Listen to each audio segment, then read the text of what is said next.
नमस्कार दोस्तों, मैं अमन आपका स्वागत करता हूं एवरीवन टेक्निकल में। दोस्तों आज के इस वीडियो में मैं कुछ ऐसे क्वेश्चनों के जवाब देने वाला हूं जो शायद आप नहीं जानते होंगे। अगर आप गेटिव यूज करते हैं, वहां से प्रोडक्ट मंगाते हैं, तो आपको इन क्वेश्चनों के आंसर पता होने चाहिए। तो दोस्तों देर ना करते हैं, वीडियो को शुरू करते हैं। अगर आप इस चैनल पे नए हैं तो मेरे चैनल को सब्सक्राइब कीजिए और ऐसी वीडियो देखने के लिए बेल आइकन के बटन को दबाना मत भूलिएगा। तो दोस्तों चलते हैं हम अपने पहले क्वेश्चन की ओर। तो दोस्तों पहला क्वेश्चन ये है, मान लीजिए दोस्तों आप जब गेटएप्स में कॉइन से कूपन रिडीम करते हो और आपको कूपन मिलता है, क्या वो रिफंडेबल होता है कि नहीं होता है? तो दोस्तों इसका जवाब यह है कि नहीं, वो दोस्तों कूपन रिफंडेबल नहीं होता है, सिर्फ वन टाइम यूज होता है। अगर आपने एमआई स्टोर से उस कूपन से कोई सामान ऑर्डर कर दिया, कोई सामान क्या, वही जो कूपन से जो सामान ऑर्डर होता है वो ऑर्डर कर दिया और किसी कारणवश आपने अगर ऑर्डर को कैंसिल कर दिया तो दोबारा से वो कूपन आपको नहीं मिलेगा। बकायदा मैंने एमआई कस्टमर केयर से बात करी थी तो उन्होंने बताया कि कूपन सिर्फ वन टाइम यूज है। अगर आपने ऑर्डर कैंसिल किया तो ये आपका फॉल्ट है, हमारा कोई फॉल्ट नहीं है। तो दोस्तों चलते हैं हम अपने दूसरे क्वेश्चन की ओर। तो दूसरा क्वेश्चन ये है कि क्या प्रोडक्ट रिप्लेस होते हैं? मान लीजिए मैंने एमआई का ईयरबड्स या एमआई का ट्रिमर मंगाया, अगर वो खराब निकला तो क्या रिप्लेस की क्या पॉलिसी है इसकी?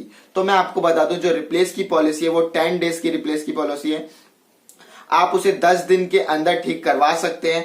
ऐसा नहीं है कि Amazon फ्लिपकार्ट में जैसा होता है, आप जानते होंगे कि अगर आपको कोई भी सामान खराब निकलता है तो आप उन्हें कंप्लेन करते हैं। कंप्लेन करने के बाद वो लोग क्या करते हैं, आपका पूरा खराब वाला सामान ले जाते हैं और आपको सही वाला सामान दे जाते हैं। लेकिन एमआई स्टोर में ऐसा नहीं है। आपका अगर सामान खराब होगा तो आपको नजदीकी एमआई सर्विस सेंटर से कांटेक्ट करना होगा, वो भी 10 दिन के अंदर अंदर, और वहां पर वो लोग उसका पूरा डायग्नोसिस करेंगे। अगर उन्हें लगता है कि ये खराब है तो उसी समय आपको दूसरा प्रोडक्ट दे दिया जाएगा। अगर नहीं लगता कि नहीं खराब है तो आपको बोला जाएगा कि ये खराब नहीं है। तो इस तरह कुछ पूरा प्रोसेस काम करता है। तो ये बात मुझे काफी बुरी लगी कि एमआई का जो रिप्लेसमेंट पॉलिसी है वो काफी बेकार है। घर से कोई पिक एंड ड्रॉप का सुविधा नहीं है, आपको बकायदा एमआई के सर्विस सेंटर पे विजिट करना होगा और वहां पर अपने प्रोडक्ट को दिखाना होगा, तब जाके आपका प्रोडक्ट जो है वो रिप्लेस होगा। हम अपने अगले क्वेश्चन की ओर। अगला क्वेश्चन ये है कि प्रोडक्ट वारंटी। कि प्रोडक्ट वारंटी मतलब आप कोई भी एमआई गेटअप से जो भी आपने सामान मंगाए तो उनकी कितने दिन की वारंटी है? क्योंकि आप जानते हैं ये इलेक्ट्रॉनिक आइटम से खराब भी हो जाते हैं। तो दोस्तों मैं आपको बता दूं, मिनिमम 6 मंथ की वारंटी आपको हर प्रोडक्ट के साथ मिलती है। अगर आपको कोई सा भी प्रोडक्ट खराब हो जाता है तो आप नियरली एमआई के सर्विस सेंटर में कांटेक्ट कर सकते हैं। वो आपके पूरे प्रोडक्ट की डायग्नोसिस करके अगर आपका प्रोडक्ट ठीक ठाक होने लायक होगा तो उसे ठीक कर देंगे। इसके अलावा आपको पूरा रिप्लेस कर दिया जाएगा। मिनिमम 6 मंथ बोलिए, मेरे कहने का मतलब यह है कि हर प्रोडक्ट की अपनी अपनी वारंटी होती है। तो ज्यादा जानकारी के लिए आप एमआई के कस्टमर केयर से कांटेक्ट कर सकते हैं। डिस्क्रिप्शन में आपको उसका नंबर मिल जाएगा, वहां पर फोन कीजिए और पूछिए कि मेरे जो ये वाला प्रोडक्ट है मेरा, इसकी कितने दिन की वारंटी है। मिनिमम मैंने आपको बताया 6 मंथ, मैक्सिमम 1 साल, मतलब 1 साल की वारंटी होती है हर प्रोडक्ट की।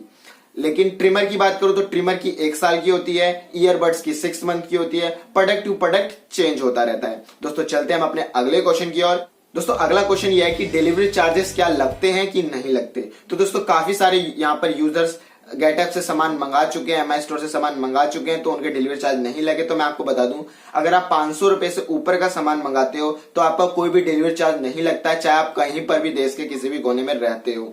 लेकिन अगर आप 500 से कम का सामान मंगाते हो तो आपके डिलीवरी चार्ज लगने के चांसेस बढ़ते हैं। अगर आप थोड़े से रूरल एरिया में रहते हैं तो आपको डिलीवरी चार्ज लग सकता है, क्योंकि आपका जो प्रोडक्ट है वो 500 से कम कीमत का है। दोस्तों चलते हैं हम अपने अगले क्वेश्चन की ओर। दोस्तों कॉइन रिफंड की बात कर लेते हैं। दोस्तों क्या कॉइन रिफंड होते हैं? मतलब आप मान लीजिए आपने कॉइन से कूपन बना लिया और कूपन से वापस आप कॉइन बनाना चाहते हैं, तो ये क्या पॉसिबल है? तो मैं आपको बता दूं, ऐसा पॉसिबल नहीं है। आप वापस कूपन से कॉइन्स नहीं बना सकते हैं। लेकिन मान लीजिए एक केस में ऐसा हो सकता है कि मान लीजिए आपने कूपन जो भी आपने कूपन रिडीम किया और किसी टेक्निकल इश्यू के कारण आपके तो रिडीम हो गए लेकिन आपको कूपन तो मिला नहीं। तो ऐसे में क्या होता है कि एक नेटवर्क इश्यू होता है, थोड़ी देर में रिफ्रेश होने के बाद आप वापस आपके कॉइन जो है वो आपके अकाउंट में क्रेडिट कर दिए जाते हैं। तो दोस्तों चलते हैं हम अपने अगले क्वेश्चन की ओर। स्टॉक की क्वांटिटी। दोस्तों स्टॉक की क्वांटिटी का काफी लोगों के मन में सवाल होता है, क्योंकि स्टॉक जो है वो एक, आप जानते होंगे कि बहुत जल्दी उड़ता है, तो लोग जानना चाहते हैं कि कितनी क्वांटिटी में स्टॉक आता है। तो मैं आपको बता दूं, इनके नोटिफिकेशन के अनुसार इन्होंने कहा है कि हम कंप्यूटराइज रैंडमली शफल करते हैं कि किस प्रोडक्ट की कितनी क्वांटिटी आएगी। वो कितनी भी हो सकती है कम भी हो सकती है और ज्यादा भी हो सकती है। तो इन्होंने कुछ भी मेंशन नहीं किया है कि 10 देते हैं, 20 देते हैं, 100 देते हैं, बस समझ लीजिए कुछ भी आ सकता है। तो आई थिंक बहुत कम स्टॉक आता है, तभी आउट ऑफ स्टॉक बहुत जल्दी हो जाता है। दोस्तों चलते हैं हम अपने अगले क्वेश्चन की ओर। दोस्तों काफी लोगों के मन में ये भी सवाल था कि क्या ये जो स्टॉक की प्रॉब्लम ये ठीक होगी, तो मैं आपको बता दूं मुझे नहीं लगता कि स्टॉक की प्रॉब्लम कभी भी ठीक होगी। अब चलते हैं दोस्तों हम अपने अगले क्वेश्चन की ओर। दोस्तों अगला क्वेश्चन ये है कि क्या इसमें न्यू प्रोडक्ट ऐड होंगे गेटअप्स में, क्योंकि काफी लोगों के मन में ये सवाल रहता है कि न्यू प्रोडक्ट ऐड होंगे कि नहीं होंगे। तो मैं आपको बता दूं जो न्यू प्रोडक्ट होते हैं वो कोई न्यू इवेंट के आसपास ऐड होने के ज्यादा चांस होते हैं, या जब भी एमआई स्टोर पे कोई नया प्रोडक्ट लॉन्च होता है, चाहे वो ट्रिमर हो, ईयरबड्स हो, कुछ भी नया लॉन्च होता है, तो ज्यादा चांस होते हैं कि आपके गेटअप्स में भी कोई नया प्रोडक्ट ऐड हो। तो दोस्तों चलते हैं हम अपने अगले क्वेश्चन की ओर कि काफी लोगों ने ये भी मेरे से पूछा था कि क्या न्यू इवेंट कब आएगा भाई। न्यू इवेंट जो गेटअप्स में आते हैं ज्यादा कॉइन्स बनाने के, या ज्यादा कोई भी इवेंट चलता है, तो वो कब आते हैं। तो मैं आपको बता दूं अभी एक नियरली इवेंट होली वाला आने वाला है। आपको दोस्तों पिछले साल याद होगा कि होली का एक इवेंट आया था, काफी अच्छा इवेंट था। इस बार भी लगता है कि वो इवेंट आएगा। तो दोस्तों मैंने आपको सारे क्वेश्चनों के जवाब दे दिए। अगर आपको कोई भी क्वेश्चन छूट गया हो तो नीचे डिस्क्रिप्शन में कमेंट करके कर दीजिएगा, मैं आपको रिप्लाई जरूर दूंगा। और अगर आप इंस्टेंट रिप्लाई चाहते हैं तो आप मेरे टेलीग्राम ग्रुप में ज्वाइन हो सकते हैं। इसके अलावा आप मुझे इंस्टाग्राम पे फॉलो कर सकते हैं। डिस्क्रिप्शन में सब चीज का आपको लिंक देखने को मिल जाएगा। तो दोस्तों इस वीडियो में बस इतना ही, मिलते हैं हम अगली वीडियो में। अगर आपको वीडियो पसंद आए तो वीडियो को लाइक कीजिएगा। अगर आपको कोई भी सुझाव हो तो नीचे कमेंट करना बिल्कुल ही मत भूलिएगा। Thanks for watching.